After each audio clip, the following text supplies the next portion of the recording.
Dude, this movie gave us the greatest Spider-Man suit ever put to live action. Too bad the movie wasn't good.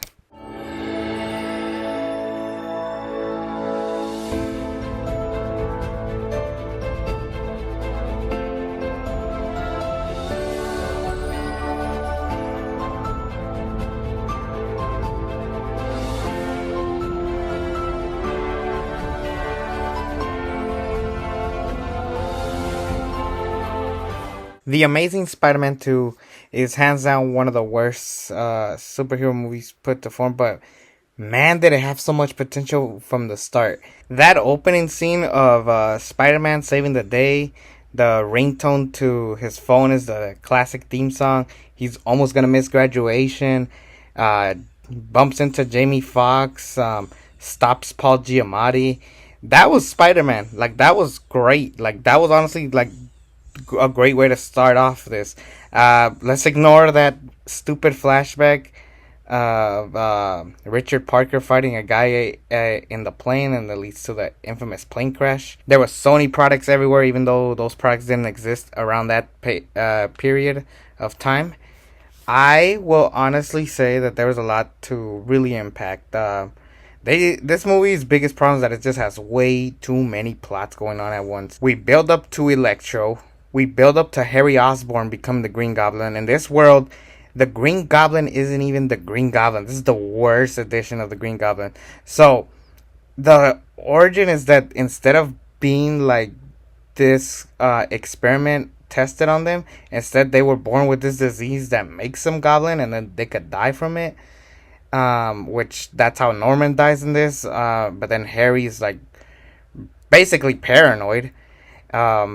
That he's just freaking out, and then he finds out that his best friend Peter Parker is the photographer for the Daily Bugle and takes pictures of Spider-Man. So he's like, "Hey, I know that Spider-Man has that blood that I need. I need you to help me contact him for me." And I'm just like, huh? Like, how does he know that that's how he got the blood from it? It's ridiculous.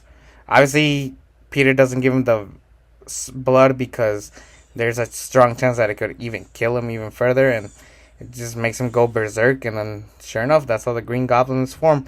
Because the Electro stuff, you can forget about it. Despite the fact that they got Jamie Foxx, one of the greatest actors in modern time, he freaking comes out, does this nerdy, goofy character that he's obsessed with Spider-Man, basically the Riddler in Batman Forever, and then they have him fall in a pool of electric eels. He becomes basically an electric eel. Yeah, he is Electro, but the vision that I had of like him being blue, looking like an eel. There's a part where he has buck tooth, and then they fix him. It was so freaking stupid. Um, and then there's also another plot that I just could not get into it, and it's probably the one that's like the one that we spend with the most. Peter and Gwen's relationship. Now, I will say Andrew Garfield and Emma Stone have great chemistry. You could tell that they used to date, but Mark Webb has this habit of wanting to make romance the main priority, and I don't know, maybe Mark Webb is just not meant for franchise. Look at Snow White. Look at how awful that movie was. But this movie was a lot better than Snow White. I'll give you that much. But yeah, it's this whole back and forth. I still love you. We can't be together. I'm moving to London. It's just so much back and forth. Peter feeling guilty for the death of Gwen's father. And it's just like the whole flashback of him coming around. Like, I felt like they just crammed in way too much of this particular story, and it just doesn't work. The storyline with Richard Parker, which, believe it or not, was a deleted scene at one point, with freaking Richard Parker coming to Gwen's funeral, and then they come talk, and I just didn't even watch it. I just saw the picture. I saw that one part where Peter Parker's like, "Now you choose to come," and then it led to nothing. They completely cut off Mary Jane, who was supposed to be in here. The actress, the girl from Divergent, I'll put her name right here. because I forgot it. I cannot stand her. She's just so generic. I'm so glad that they cut off everything from her in this movie because she would have just been a big drag to this movie. Also, Electro's turn, it would have made sense if it was just him trying to like get revenge on the people who did him dirty at Oscorp, but instead he's just kind of like evil just for the sake of being evil. And he has stupid jokes like, "Oh, it's my birthday, time to light my candles," at Times Square, and then they do spend a lot of time. So basically, Electro gets beaten in his first fight, which is fitting because he is a loser or a nerd that doesn't really fight. So him being taken out does make sense, but they spend most of the time also Peter Parker building electric webbings. That way he can avoid issues like that again. Um, there is a montage where they play For You, which was a song that was played to death in everything when this movie came out. That's crazy. That song was everywhere. Trust me, you guys do not miss that song.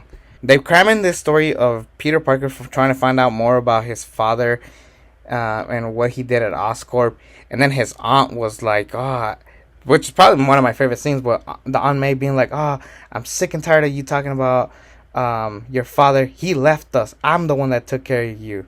You're boring, not so smart, not so scientific Aunt May." Like, honestly, she probably might be my favorite Aunt May just with that scene alone. She was awesome. Her and Peter Parker's dynamic was awesome. The whole washing the laundry, like, "Oh no, last time you threw in clothes, it was all red and blue." Like, no, it was just that I was washing the American flag. It's so funny and ridiculous. Like that, those were my favorite parts. Like Spider Man, like Andrew Garfield gets Spider Man. He knows how to act the part. When he saves that kid from the bullies, that was Spider Man. Him walking him to school, that was Spider Man. He looks the part, he acts the part, but he's just in a terrible movie. Gwen chooses to join Peter in the Gwen chooses to join Spider-Man in the battle against Electro after he made his comeback after um, Harry Osborn freed him. Talks about, "Oh, would you like to be my friend? Oh, we've been best friends. I thought we were already best friends." Side note, Felicia Hardy's in this. If anyone remembers, she's the chick from Rogue One. But yeah, Felicia Hardy doesn't do anything important in this movie. Such a waste for Black Cat, really. Anyways, um, the battle with Electro was not nice. The visuals were nice, but the writing was pretty terrible. They play the Itsy Bitsy Spider. They basically make a dubstep version of that. Dubstep was a thing around this time. Remember that? And then obviously Electro gets taken out. He gets killed. He never finds out he's Spider-Man, which leads to a big plot hole in No Way Home of as to why he came back. When I talk about that, I'll share my thoughts about that. But man, now throughout these videos, you know that Green Goblin has been my favorite villain in the Spider-Man universe.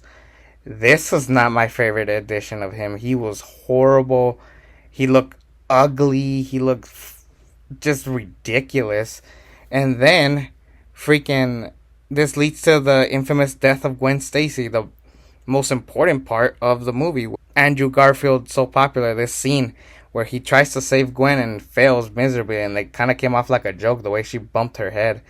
But it was sad. It was depressing. Gwen died. The one promise that he kept from her father, keep her away from the trouble, and it winds up getting her killed. Like, also Gwen was also kind of annoying here. Like, she's like, "Oh, it's not his choice. I choose to be with you. I choose to help you." It's like, no, like, you should have listened. Like, stay away from trouble. Like, be with him. You can date him, whatever, but just stay out of the trouble, man. Just come on. But then, this was all supposed to be building up to the Sinister Six. And I remember there was a poster that basically made you think that we were getting the Sinister Six in this movie. Instead, this was the build up to that movie. And it ends with like this mystery man who was in the post credit scenes talking to Harry Osborn. He's like, "Oh, did you get the rest ready?" Yeah. Then you see the Vulture's wings, Doctor Octopus's arms, and then they're like, "Let's start with Rhino." And then Paul Giamatti as the Rhino. Spider-Man hasn't been around after the death of Gwen Stacy. He's just been morally depressed, doesn't talk to anybody. Eventually, he realizes that he needs to be Spider-Man to move on. That beautiful scene of that boy just standing there, kind of like being like the hope for Spider-Man to come back, only for uh, Peter Parker to come back like, man, you're the bravest boy I ever met. That was cool. And then we get this battle, and I'm like, oh, this is gonna be tight. This is gonna be one of the greatest fights ever. And the movie ends. No post-credit scenes, nothing. It just ends. And the biggest problem with this movie is that it's just so crammed with so many stories. You got the Electro story, you got the Green Goblin story, you got Rhino, the Gwen and Peter. They try to shoehorn in Richard Parker so badly in this story. They even made you believe that it was Peter's fate to get bitten by that spider. Like, how the hell did he know that was gonna happen? And that's the scene that probably pisses me off the most. I hate this movie. The only saving grace is that Andrew Garfield is just so phenomenal as Spider-Man. He is just so great. He looks the part, he acts the part, he is the part. That is why he is my favorite Spider-Man. It's just too bad that he was shoehorned in the worst period of time to be in a Spider-Man movie. And that is why this movie gets a D. Andrew's performance is the saving grace. But man, if this was a horrible acted Spider-Man, then yeah, I would have given this an F. The good news is I don't have to talk about Andrew Garfield's movies. Even Andrew Garfield will admit that these movies are bad. But he was happy to be Spider-Man at one point. He moved on to do great things. He even got nominated for an Oscar for Tick Tick Boom. Really shows you that Andrew Garfield was a great actor. It's just too bad that he was in a horrible franchise. But this doesn't take away from what a great job Andrew Garfield was. I salute you. I hope he does good in his career. I will say this. I am a little disappointed that we never got the Amazing Spider-Man 3. As bad as this movie was, I wanted to kind of see what they were going to do, you know? There was rumors for Agent Venom. I would have been curious to see the Amazing Spider-Man 3. Just too bad that this was the thing that killed it. But anyways, that will be it for my review of the Amazing Spider-Man 2. Hope you enjoy it. Next video, we're gonna move on to some positives. The next two videos, I'll promise you, they're gonna be some of the more positive videos you'll ever see on this channel. Starting tomorrow with Spider-Man 2, the video game, the continuation of the PS5 Spider-Man saga, and I can't wait to talk about that. That is just gonna be something super exciting for me to talk about. But anyways, thank you for listening. I thank you all. Take care, everybody.